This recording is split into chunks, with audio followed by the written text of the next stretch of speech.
So before we implemented workflow, the way it would work was the letters would arrive at the practice and they'd be put in doctors' trays. And I was always a little bit worried about that, because if a doctor was away on holiday or away for the afternoon, that piece of paper wouldn't necessarily be picked up for a few days.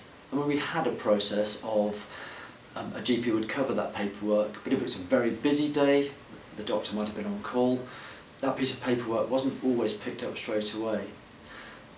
So then when the doctor did pick up the paperwork, what they'd do is they'd look at the paperwork and they'd maybe highlight the bits that they wanted coding.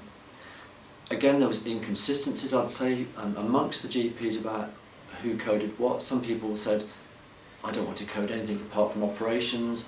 Other GPs say, oh, don't bother coding blood pressures. And interestingly, actually, the administrative staff would often say, well, I would have coded more of the letter than the GP would have coded. So once the GP had highlighted what they wanted, initially we would pass an actual piece of paper to the admin staff.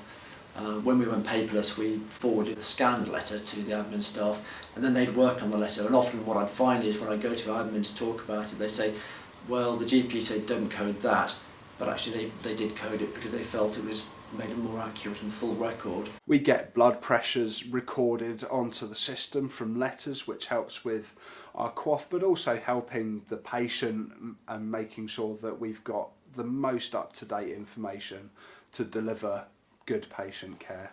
Letters are available on the patient record in much better time.